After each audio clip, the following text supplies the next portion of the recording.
No test scores, no GPA, no problem. You can still get into college in 2020. Well, sort of. In this video, I'm going to talk about admissions in light of COVID-19 and how colleges might deal with the fact that you're missing a lot of information on your application. But I'm also going to talk about a little bit of a story, which is this debacle of university admissions that the UK has faced. And then I'm going to talk about how maybe that could impact US colleges given the current scenario.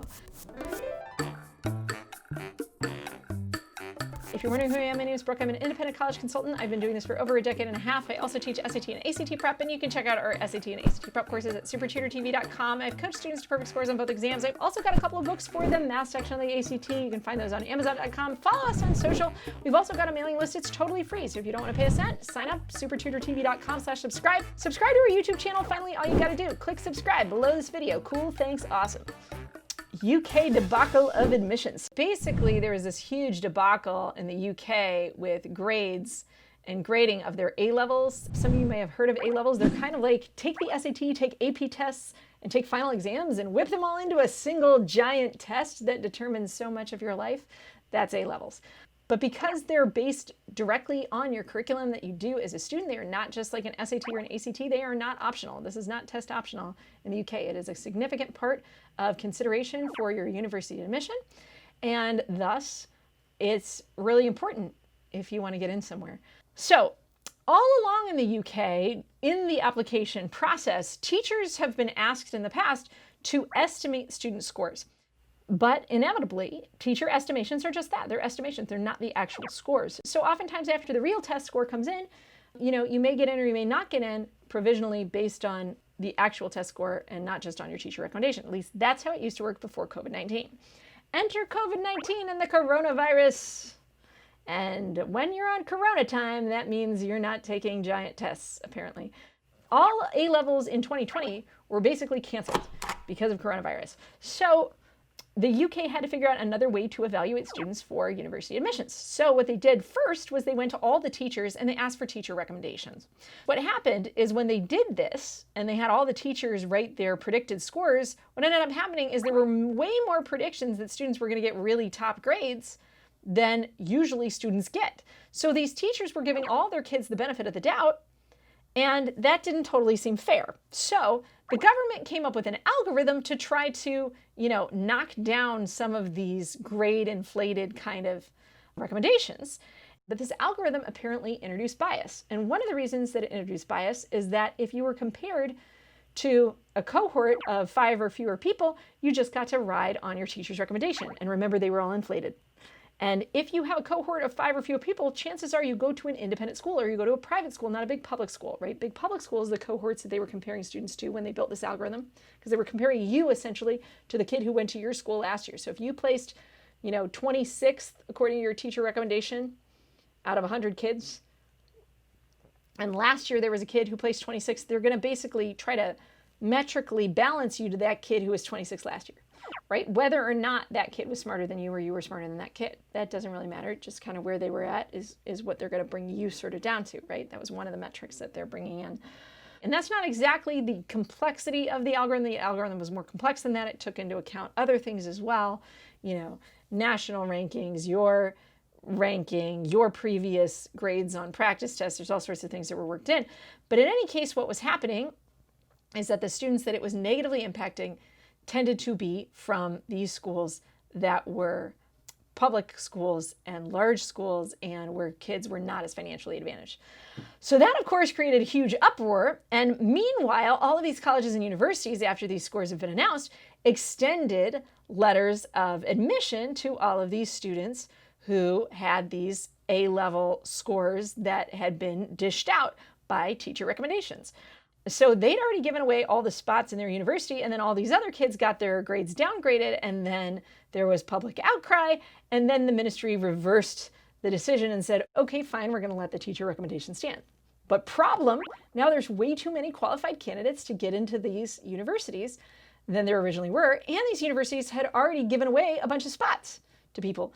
And so now these universities are faced with, oh no, I've got to admit all these other people too, and they don't necessarily have room for them. And some of the kids who would have gotten into the higher level university or the Cambridge or the Oxford or whatever it is, already accepted an admissions offer from a lower ranked school because they thought they didn't get into that school. So there's all sorts of issues and problems that this has plagued UK students with. And that's what brings me to our discussion of the US system.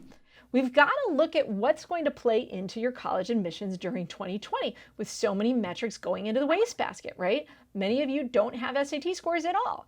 Many of you may not have a GPA as of junior year, second semester, because your school's just made everything pass, no pass, because there's no way that they can grade you because everybody's super remote.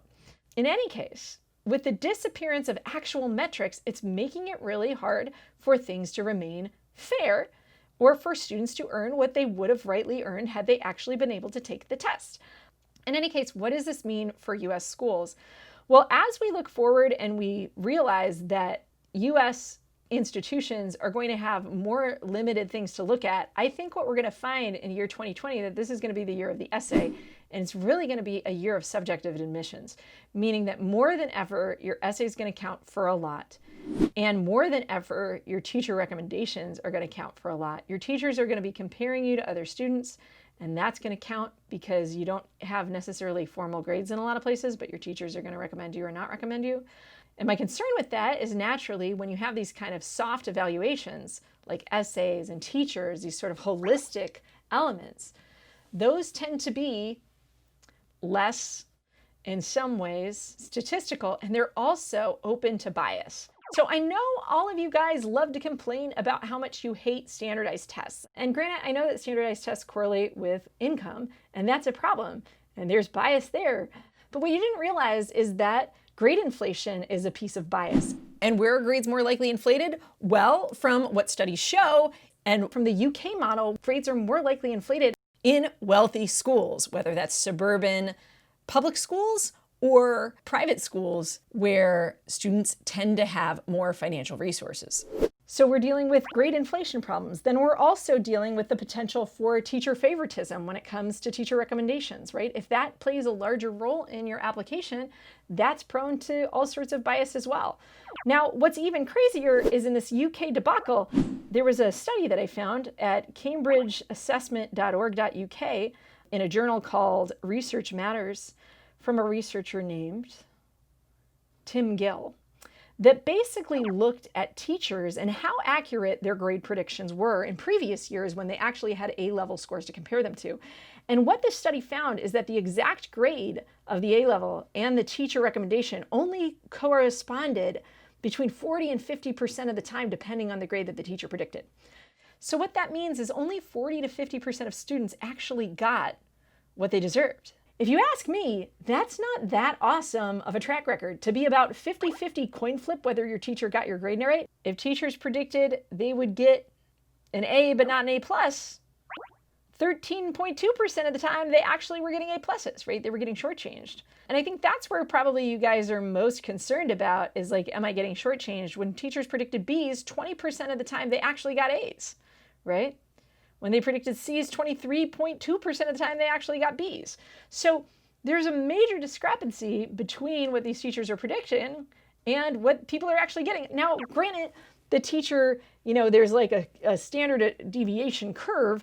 So like most of the underprediction or overprediction is only one grade off, but still, right? Like kind of disturbing. It's not the same thing. Yeah. Like teacher predictions aren't the same thing. So as we move to these other metrics and we get rid of test scores and we get rid of GPA and our holistic admissions get kind of tossed into this basket of uncertainty, all that I have to say is I don't necessarily see this becoming more equitable.